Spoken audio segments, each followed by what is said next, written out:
का ही अध्ययन करेंगे। जैसे आर्ट्स के हैं तो मैंने पॉलिटिकल साइंस पढ़ लिया, सोशियोलॉजी पढ़ लिया, ज्योग्राफी पढ़ लिया। ये 3 विषय, कोई भी 3 विषय का चुनाव आपको अपने डिसिप्लिन से, यानी कि आर्ट्स वाले आर्ट्स स्ट्रीम से के ही सब्जेक्ट का पढ़ेगा, साइंस वाले साइंस के और कॉमर्स वाले कॉमर्स के। अगला जो ये 3 विषय आपका रहेगा आपके संकाय से संबंधित या फिर आपके डिसिप्लिन से संबंधित।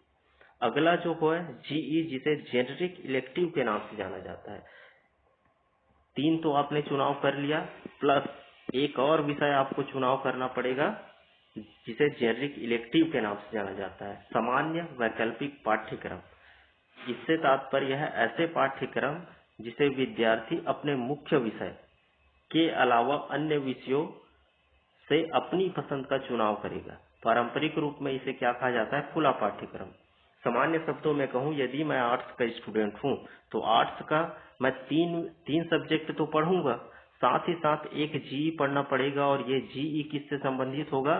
मेरे जो डिसिप्लिन है या मेरे जो आर्ट्स है उसके बाहर के होंगे। या तो मैं साइंस से चुनाव कर सकता हूँ, मैं कॉमर्स से चुनाव कर सकता हूँ, मैं होम साइंस से चुनाव कर सकता हूँ, या अन्य किसी डिसिप्लिन से मुझे एक सब्जेक्ट का चुनाव करना पड़ेगा। ठीक वैसे ही अगला जो मेरा विषय होने वाला है वो होगा एईसी, एबिलिटी इनहांसमेंट कोर्स कहते हैं, जिसे हिंदी में क्षमता संवर्धन पाठ्यक्रम के नाम से जाना जाता है। ऐसे पाठ्यक्रम जो अध्ययन के विभिन्न क्षेत्रों के माध्यम से ज्ञान संवर्धन की ओर ले जाते हैं। इसमें मुख्य रूप से भाषा, जिसे हम लोग फाउंडेशन कहते हैं, लैंग्वेज, साहित्य, पर्यावरण और सतत पोषणी विकास से संबंधित इसके अंतर्गत आपको एक चुनाव करना पड़ेगा जो आपके एबिलिटी को क्षमता संवर्धन के लिए काम करता है। इस प्रकार से अभी तक देखो 3 विषय मुझे पढ़ना पड़ेगा अपने डिसिप्लिन से, जिसे कोर या फिर डिसिप्लिन स्पेसिफिक कहते हैं।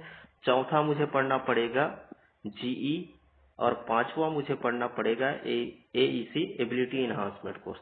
और जो 6वां सब्जेक्ट जो मुझे फर्स्ट सेमेस्टर के लिए पढ़ना पड़ेगा वो है वीएसी। वीएसी का फुल फॉर्म है वैल्यू एडेड कोर्स, मूल्य संवर्धित पाठ्यक्रम। यह मुख्य रूप से छात्रों की रोजगार क्षमता में सुधार करने के लिए मूल्य वर्धित पाठ्यक्रम लागू किया गया है। इसकी एक सूची है जिसमें से आपको क्या करना पड़ेगा, आपको अपने इंटरेस्ट के हिसाब से एक विषय का चुनाव करना पड़ेगा जो मुख्य रूप से रोजगार क्षमता में सुधार के लिए इसे डिजाइन किया गया है। तो इस प्रकार से कोर जो सब्जेक्ट पढ़ना है मुझे 3 पढ़ना होगा, चौथा जीई पढ़ना पड़ेगा, 5वां एईसी पढ़ना पड़ेगा और 6वां जो हो जाएगा मेरा वीएसी या वैल्यू एडेड कोर्स मुझे पढ़ना होगा।